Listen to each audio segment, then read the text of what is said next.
এটি হচ্ছে geography paper, West Bengal স্টেটের জিওগ্রাফি কোশ্চেন অ্যান্সার পেপার, যেটা 9 জানুয়ারি 2022 হয়েছিল। আমরা সেইখানকার কোনো কিছু কোশ্চেনকে নিয়ে আলোচনা করব, তাই তাড়াতাড়ি আলোচনা করছি। ফার্স্ট এখানে বলেছে E.L. উলম্যানের ট্রান্সপোজ সিস্টেম মডেলে কোনটা নেই? D answer, distance between 2 points. 2 inclusive growth ইকোনমিকে এখানে বলেছে যে কোনটা হবে না? Diversification of livelihood for tribal population, মানে ট্রাইবাল পপুলেশনের ক্ষেত্রে যে বৈচিত্র্যতা দেখা যায় সেটা কি ইনক্লুসিভ গ্রোথের মধ্যে পড়ে? অ্যাকচুয়ালি এটা পড়ে না, তাই সি অ্যান্সার। 3 নম্বরে হচ্ছে India will face severe crisis water during, 2050 সালের মধ্যে ইন্ডিয়া ওয়াটার ক্রাইসিসের মধ্যে যাবে। আর কারণে বলেছে যদি মানুষ সেটা এগ্রিকালচার আর ইন্ডাস্ট্রিয়াল ফিল্ডের ক্ষেত্রে ম্যানেজ করতে পারে এই জলটা, তাহলে এটা নাও হতে পারে এই ওয়াটার ক্রাইসিসটা। তো এটার অ্যান্সার সি।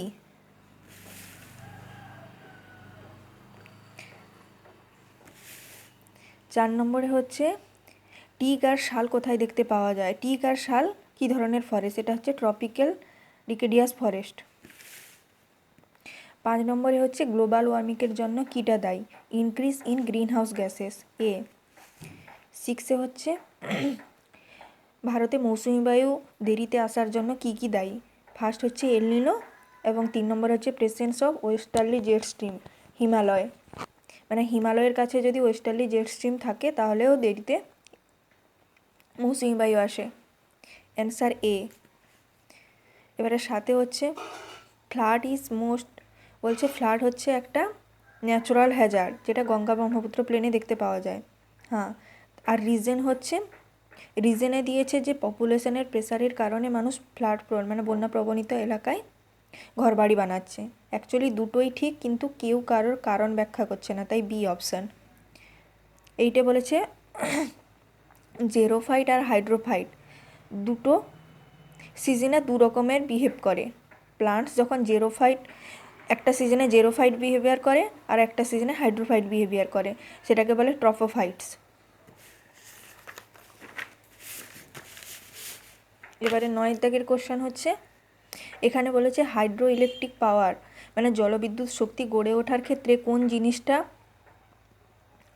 জলবিদ্যুৎ শক্তি গড়ার ফলে কোন জিনিসটা প্রয়োজনীয় নয়? অ্যাকচুয়ালি এখানে প্রত্যেকটা কারণই ব্যাখ্যা করছে। বলেছে এগ্রিকালচার ল্যান্ডস ক্ষতি হচ্ছে, তারপর এখানে রিজার্ভারে হাইড্রো ইলেকট্রিক পাওয়ার ইনস্টলেশনের ফলে মানে জীবন ধ্বংস হচ্ছে, এটাও ঠিক। অনলি সি একমাত্র ব্যাখ্যা করছে না, তাই সি অ্যান্সার। UNCLOS এর পুরো নাম হচ্ছে United Nation Convention on the law of the C.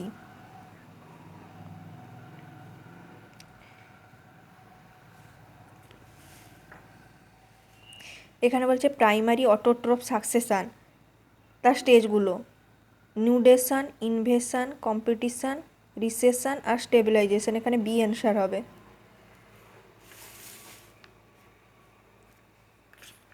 তারপরে 12 দাগে বলেছে ভেজিটেশন টাইপ, মেগাথার্মাল হচ্ছে tropical rain forest, mesothermal tropical deciduous forest. তারপর হচ্ছে মাইক্রোথার্মাল হচ্ছে মিক্সড কর্নিফেরাস, আর ক্রিস্টোথার্মাল হচ্ছে alpine, answer C. Shape and spread, এটা দেখানো যায় স্কিউনেস আর কুর্টোসিস। অ্যাকচুয়ালি স্কিউনেসের মাধ্যমে আমরা জানি নেগেটিভ স্কিউনেস, পজিটিভ স্কিউনেস দেখানো হয়। তারপরে pelagic ooze cover about 50% of the world ocean floor area, option C. Maximum crop diversity দেখতে পাওয়া যায় পেরি আরবান এরিয়ায়, মানে আরবান এলাকা থেকে দূরে পেরি আরবান এরিয়ায় মূলত দেখতে পাওয়া যায়, কারণ শহরের চাহিদা মেটানোর জন্য এখানে বিভিন্ন ধরনের ক্রপ ডাইভার্সিটি তৈরি হয়েছে। এরপরে এটা হচ্ছে নেগেটিভ ল্যাপস রেট দেখাতে বলেছে টেম্পারেচার অপারেটর, এটার মেবি অ্যান্সার বি হওয়ার কথা। তো এটা সম্পর্কে আমার একটু কনফিউশন রয়েছে, তাই এটা স্কিপ করলাম। ডপলার রেডার ইউজ হয় লং রেঞ্জ ওয়েদার ফরকাস্টিংয়ের জন্য। Option C. এক্সটেন্সিভ ফক্স, ইন্ডিয়াতে এক্সটেন্সিভ ফক্সের কথা উইন্টারে দেখতে পাওয়া যায়। অ্যাকচুয়ালি এখানে দুটো অ্যান্সার হওয়ার কথা, দুটো অ্যান্সারের ভেতরে কনফিউশন রয়েছে। এক রেডিয়েশন ফক্স, দুই অ্যাডভেক্টিভ ফক্স।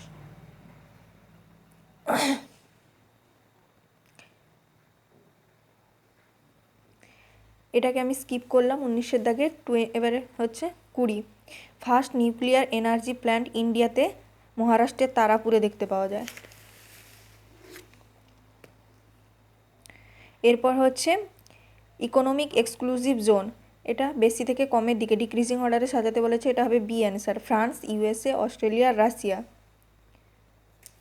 22-এর দাগেটাও আমি স্কিপ করলাম। 23-এর দাগে কনস্ট্যান্ট প্রপোজিশন রিলেটেড টু, এটা হচ্ছে স্যালিনিটি। তারপরে পোটেনশিয়াল ডেন্সিটি, ডেন্সিটি নির্ভর করে মূলত স্যালিনিটি ও টেম্পারেচারের ওপর। El Nino, El Nino, El Nino in El Nino year, western Pacific warm pool, western প্যাসিফিকে যে মুভমেন্টটা হয় এটাকে ওয়াকার সার্কুলেশন কোর্স বলে। এটা রিলেটিভ হিউমিডিটি বের করতে বলেছে, এটার একটা ক্যালকুলেশন আছে, অ্যাকচুয়াল বাই ক্যাপাসিটি ইন্টু 100, 75% হবে। এক্স হার্প, এক্স হার্প কাকে বলে? অ্যাকচুয়ালি আরবান এরিয়া থেকে দূরে যেখানে পপুলেশন ডেন্সিটিটা একটু কম, সেই এলাকাকে এক্স হার্প বলে, মানে অপশান এ। কোয়ান্টিটেটিভ টেকনিক্সের কথা এখানে হ্যাগারস্ট্যান্ডের কথা বলা হয়েছে। Potential of an area extension, social physics, social ফিজিক্সের কথা এখানে জে কিউ স্টিওয়ার্ট, এটাকে আমি স্কিপ করলাম 30। এরপরে এখানে বলেছে ট্রাইবাল পপুলেশনের কথা। ট্রাইবাল পপুলেশনে অ্যাকচুয়ালি প্রত্যেকটা এখানে এর দাগে 4ই অ্যান্সার দিয়েছে, তো মণিপুর ফার্স্ট হবে, তারপরে 2 নম্বরে হচ্ছে উড়িষ্যা, 3-এ পাঞ্জাব, 4-এ হচ্ছে West Bengal. Zero population growth কাকে বলে? এখানে বার্থ আর ডেথ রেট যেখানে সমান এবং ইমিগ্রেশন আর এমিগ্রেশন যেখানে একই। মার্জিনাল সি, ইন্ডিয়ান ওশিয়ানের মার্জিনাল সি হচ্ছে Andaman sea. Tricontinental in post colonialism, এটা হচ্ছে Robert Young, D answer. Social ইকোলজির কথা সোশ্যাল ইন্টারাকশানে বলেছে কে? এখানে সোশ্যাল ইকোলজিতে যে সোশ্যাল ইন্টারাকশানের কথা বলা হয়েছে সেখানে মূলত মিউচুয়াল এডের কথাই বলা হয়েছে এখানে। এবারে 36-এর আমি অ্যান্সার করেছি ডি, অতএব দেখা যাক এটা কী হয়। তারপরে হচ্ছে normal distribution approximately lines between, actually এটা 68 বেশিরভাগ জায়গায় দেওয়া আছে, তো তাই আমি এখানে 66 করেছি। ককপিট, ককপিট হচ্ছে ক্রাস্ট এলাকা আর মৌলিন হচ্ছে গ্লেসিয়ার প্রসেস। তারপরে ট্যালিক, ট্যালিক হচ্ছে পেরিগ্লেসিয়ার এলাকার একটা হচ্ছে ল্যান্ডফর্ম, তো এই উত্তর হবে এ।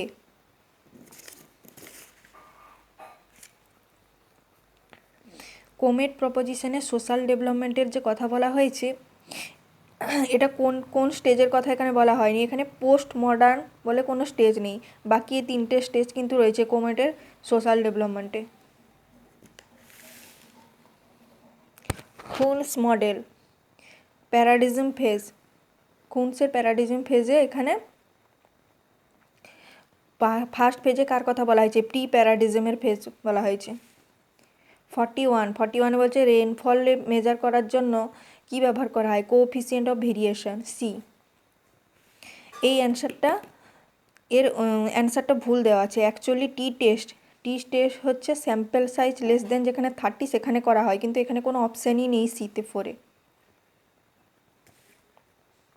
পি ভ্যালু 0.05 ইন্ডিকেট করছে a strong evidence against null hypothesis.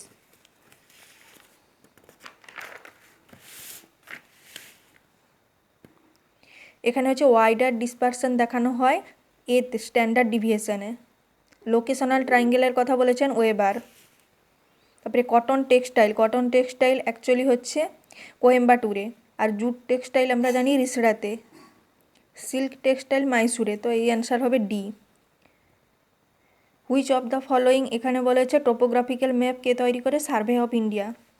তারপরে গ্লেসিয়ার প্রসেসে কয়েকটা ইরোশনাল ল্যান্ডফর্মের নাম দিয়েছে পরপর, এখানে হবে tarn, paternoster lake, kettle lake, option A. 49-এ এখানে বলেছে যে কোস্ট এলাকায় sandy to muddy tidal range, coastal এলাকা স্যান্ডি থেকে মাডি হয় যখন টাইডাল রেঞ্জটা ছোট থেকে বড় হয়, এটা ঠিক। বা ট্রপিক্যাল কোস্টাল এলাকায় ম্যানগ্রোভ ভেজিটেশনের কারণেই ফাইন সেডিমেন্ট দেখতে পাওয়া যায়, এটাও ঠিক, বাট কেউ কারোর কারণ ব্যাখ্যা করছে না, তাই অপশান বি। WIFS সেন্সরের তার রিজলিউশন কত, সি 56 মিটার। DEMS available free from the internet ইন্ডিয়ার কাটোড্যাম স্যাটেলাইট, এটা ইন্টারনেট ফ্রি। মার্কেটের জোন ইন ওয়েস্ট বেঙ্গল, এটা হবে 45, এটার একটা ক্যালকুলেশন আছে। এবারে কনসিডার দ্য স্টেটমেন্ট ওয়াটার স্পাউটের সঙ্গে কোনটা রিলেট করছে, এখানে তিনটে স্যার, অ্যাকচুয়ালি ওয়াটার স্পাউট তো টর্নেডো দেখা যায়, তাই তিনটে স্যারেই রিলেট করছে, তাই 1 2 3 ডি অপশান। এখানে প্রত্যেকটা কোশ্চেন আমি আমার নিজের মতো করে ব্যাখ্যা করেছি, তো অফিসিয়াল অ্যান্সার কি যতক্ষণ না পর্যন্ত বের হচ্ছে ততক্ষণ অ্যাকচুয়াল সঠিক উত্তরটা নিয়ে একটু কনফিউশন রয়েছে, তো অনেকের আলাদা আলাদাও অ্যান্সার মনে হতেই পারে, তো এটা নিয়ে কোনো দ্বিমত নেই।